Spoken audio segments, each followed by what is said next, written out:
Have you ever wondered why keto works for everyone but you? Have you tried everything and yet nothing seems to work? If you've heard of the 80-20 rule, you know that 80% of the stuff that you do makes such a negligible difference that it doesn't even matter. Only 20% of the stuff actually matters in achieving your goals. So of course most of the stuff you're gonna do is not gonna work. We are actually set up to fail 80% of the time. There is nothing wrong with you specifically. That's what the 80-20 rule tells us. Even worse, the 20% that does work is different for each one of us. So if you've been choosing what to do based on my friend tried to do X and so I'm gonna try X, well, that's not gonna work. By the end of this 3-part video series, you will know the strategy that saves you 80% of the pointless effort. If you want to know when the next episode drops, go ahead and hit that subscribe button and also hit that bell icon. Hi Viva fam, this is Richa from CoachViva.com. Let's go.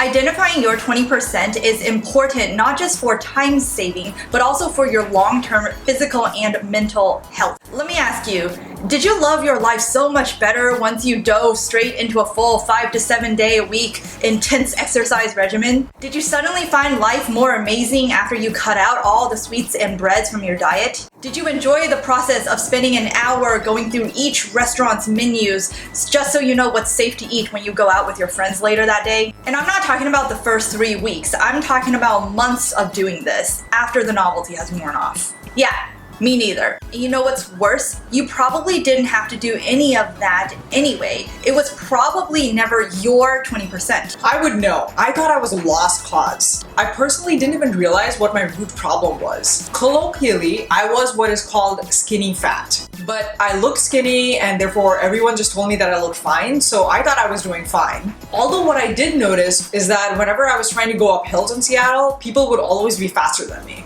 So I thought clearly what I need to do is exercise. I hired a personal trainer and exercise is what I did without changing anything else. Which means I continued eating 10 times a week. I did not do any kind of stretching or any kind of cool down. And when it got really inconvenient to go out and buy food, I would just skip meals. As a result, I started developing these chest pains that turns out was a combination of me skipping way too many meals because that produced gas and that was causing me to feel chest pains.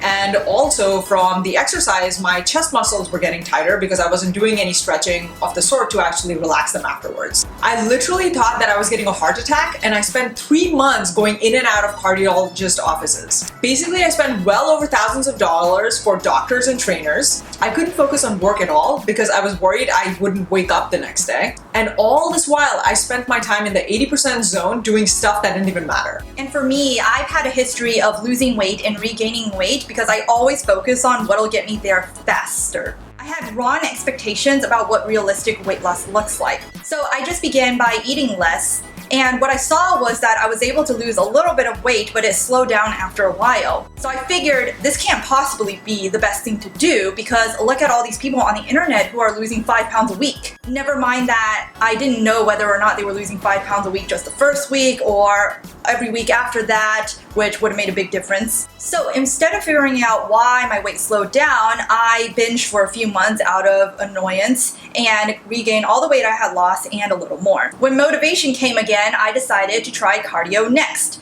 Again, I made some progress, but not nearly as much as I think I was supposed to make. So once again, I thought either I'm doing something wrong or something's wrong with me. Since I couldn't figure out what I was doing wrong, I thought it must be something wrong with me. Maybe I'm carb intolerant. Cue low carb dieting, carb cycling, keto dieting, and the cycle continued. Lose weight, regain weight, and regain a little more after that. Okay, maybe my body's predisposed to store fat at certain times of day. Cue trying several meal timing tactics, which led to the exact same wheel spinning. Maybe I wasn't doing the right exercise for me. Alright, I'll take every exercise class under the sun and they get me to twist and bounce and jump in all sorts of weird different ways, but it must be the silver bullet this time. And finally I thought, maybe I am just a slow fat burner. So I'm going to cut my calories as much as I can, crash diet and exercise more than 2 hours a day every single day, forcing myself to lose weight fast. And you know what? That last one got me to my weight goal but at the heaviest price I've ever had to pay. First, my sleep, stamina, and metabolism were so wrecked that I was angry and exhausted every single day. Second, I became so afraid of eating food and missing a single day of workout that I was anxious all the time. And three, I was still not happy with the way I looked in the mirror because I never set the right expectations for myself in the first place. Oh, and yes, I also regained everything I had lost again afterwards. What I didn't know then that I know now was that I was focusing on the 80% that was never going to matter for me. And it was only after that wake-up call that I began searching for my 20%. And it was only after doing that that I was finally able to get the body that I want and be able to maintain it. You know, many people think that just because we're coaches, we have been fit and lean our entire lives. That can't be further from the truth. As you can see, we have not always been athletic or lean.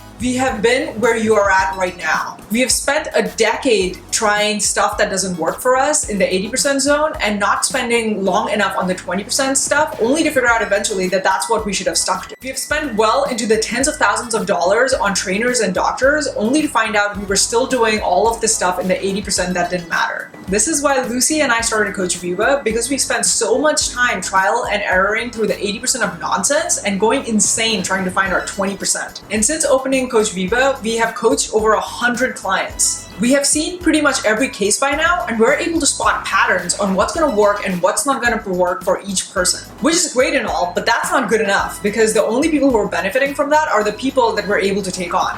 Why doesn't everyone get this? So we took everything that we've learned and developed a system on how to narrow down to your 20% with minimal trial and error. In this video, we're going to start to figure out in the universe of things that work for people, which corner to start for your potential 20% based on your current situation. And in the next video, we will teach you a system on how to prioritize that 20% so that you don't waste time on things that are less likely to work for you. And finally, in the last video, we're going to show you how to test your strategy correctly such that you don't bypass the stuff that actually works for you. And don't falsely believe that the stuff that won't eventually work with you to be the one to stick to, and therefore this will save you time as well as physical consequences of sticking to something that's not right for you. Okay, back to this lesson on how to figure out from the universe of things that works for people which corner to start in first for your potential 20% strategy. It all starts with knowing what the trade-offs are between the life you live and the body you want. Shout out to Precision Nutrition for creating this amazing infographic illustrating the trade-offs. As you can see, there are different levels of body fat percentages, and to attain each, you need to adopt a certain kind of lifestyle. There are three main themes I want you to answer in order to know which corner your 20% is in. First, what's a sustainable and enjoyable lifestyle for you? For example, scroll down to the coveted fitness model range of the lowest body fat percent. Guess what? It's unhealthy. Yes, there's such a thing as getting too ripped. But wait, you say, I see pictures of people this lean on the internet all the time. Well, photoshopping aside, did you know that even fitness models don't stay in this range beyond their photo shoot? Why? Because look at the downsides. You don't have a social life. You're obsessed with tracking your food and exercising daily for multiple hours. And they didn't point this out here, but you become really tired and weak.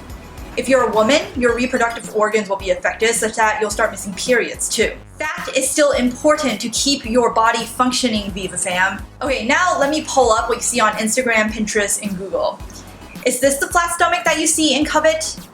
Okay, let's put this in the context of body fat percentages. Which one do you think this chart matches the Instagram, Pinterest, or Google photo? This one, right? And let's reveal the body fat percent. Wow, that's in the unhealthy body fat percent range. So you see what I mean?